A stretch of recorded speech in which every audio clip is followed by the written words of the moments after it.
मैं एक बात कहना चाहता हूं और मुझे लगता है कि आप भी इसको महसूस कर रहे होंगे। वैभवशाली भारत की नींव रखने का काम मोदी जी ने किया है। अगर दुनिया के इतिहास की तरफ आप जाएंगे तो एक बात मैं आपको बताना चाहता हूं, आप में से अनेक लोग जानते होंगे।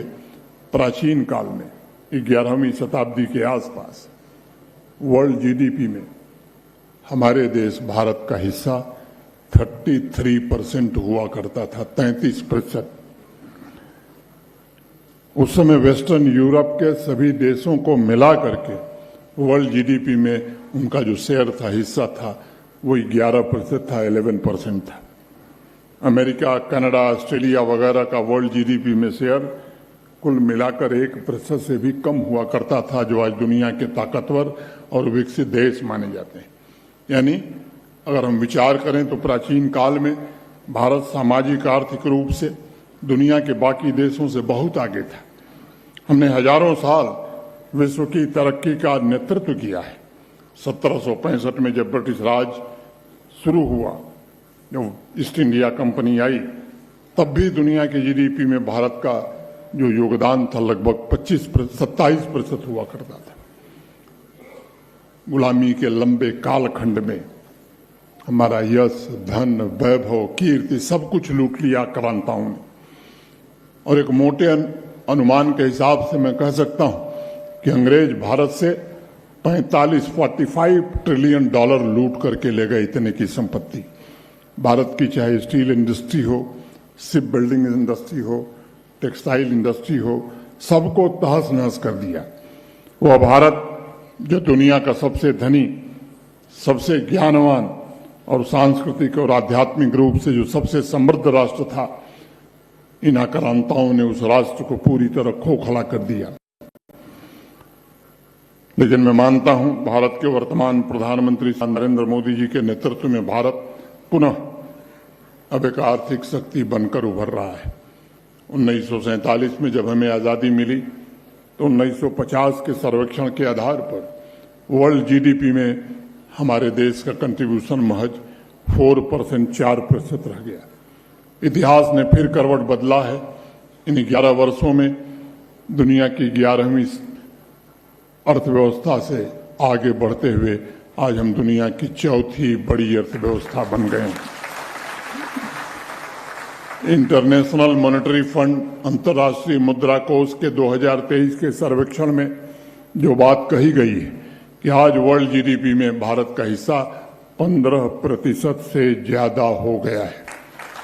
लेकिन ये हमारे लिए संतोष का विषय नहीं है, क्योंकि अगर हम विकसित भारत देखना चाहते हैं 2047 तक, तो फिर भारत का वो पुनः प्राचीन गौरव जो हमारे समाज के सम्मेलनों में जिसकी बात हुई है, जिसका सपना नरेंद्र मोदी ने देश को दिखाया है, जो आज पूरे राष्ट्र का संकल्प बना है, उसके लिए हमें जागृत होना होगा, मेहनत से काम करना। हम सब जानते हैं कि आने वाले कुछ ही समय में हम 5 ट्रिलियन डॉलर की इकॉनमी बनने वाले हैं। आर्थिक पहलू के अलावा अगर डिप्लोमेसी की बात हम करें तो भारत अपने आदर्शों से आज एक अलग मुकाम हासिल कर चुका है। आज जब डिप्लोमेसी में ग्लोबल नॉर्थ और ग्लोबल साउथ की चर्चा होती है, तब भारत कुछ देशों को नहीं चुनता, बल्कि भारत कहता है उसे संपूर्ण मानवता की सामूहिक यात्रा, सामूहिक विकास, सामूहिक कल्याण पर भरोसा है।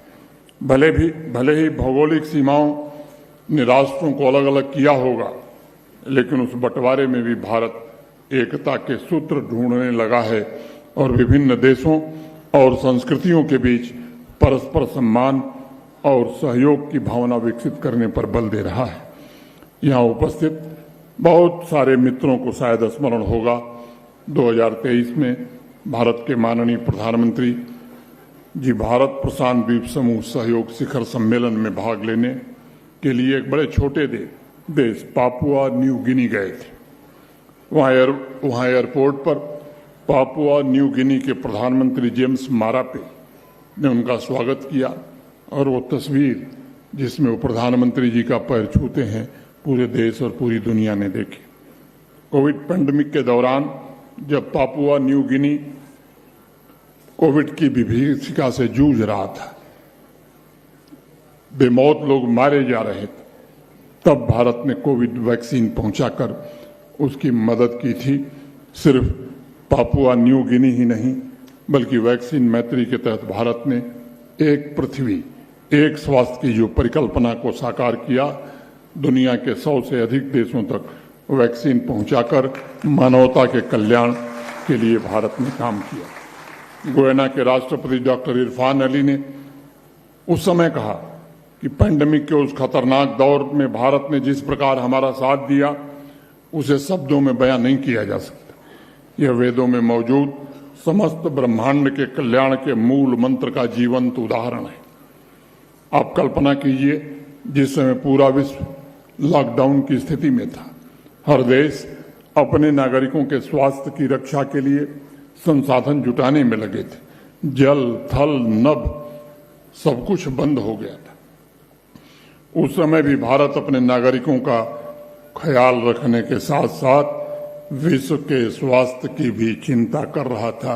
यही तो हमारी संस्कृति है और यही तो महर्षि दयानंद का आदेश है। हमारे मन में भाव यही था कि जो भी जरूरतमंद हैं वो किसी देश के होंगे, किसी समुदाय, किसी वर्ग, किसी संप्रदाय, किसी जाति, किसी पंथ के होंगे, लेकिन मानव हैं और उनकी सहायता करना ये हमारे पूर्वजों ने हमें सिखाया है। सबसे पहले वो इंसान हैं। हमने संसार को राष्ट्र प्रेम की एक नई परिभाषा दी और पूरे विश्व को बताया कि विश्व की सबसे विकसित सभ्यता भारतवर्ष का ऊर्जा क्षेत्र ही शांति सद्भाव सुनिश्चित कर सकता है। ये सच्चाई है। अगर हम अपने गौरवपूर्ण इतिहास को देखें तो सभ्यतागत मूल्यों, शिक्षा और अर्थव्यवस्था, इन तीनों में भारतवर्ष के आसपास कोई देश नहीं हुआ करता था। 6000 वर्ष पूर्व जब वेदों की रचना हुई थी, तब भारत ही विश्व संस्कृति और आध्यात्म का सबसे प्रमुख केंद्र था। बाकी किसी भी राष्ट्र में उस समय सभ्यता और संस्कृति के विकास के प्रमाण इतिहास में नहीं मिलते हैं। वेस्टर्न वर्ल्ड स्टोन एज में जी रहा था उस समय। वहाँ परिवर्तन की शुरुआत हुई थी। 12वीं शताब्दी से हम मानते हैं कि उसके बाद और 15वीं शताब्दी में वहाँ सांस्कृतिक प्रगति हुई, जिसे हम यूरोपियन रेनेसा, यूरोप का पुनर्जागरण भी कहते हैं।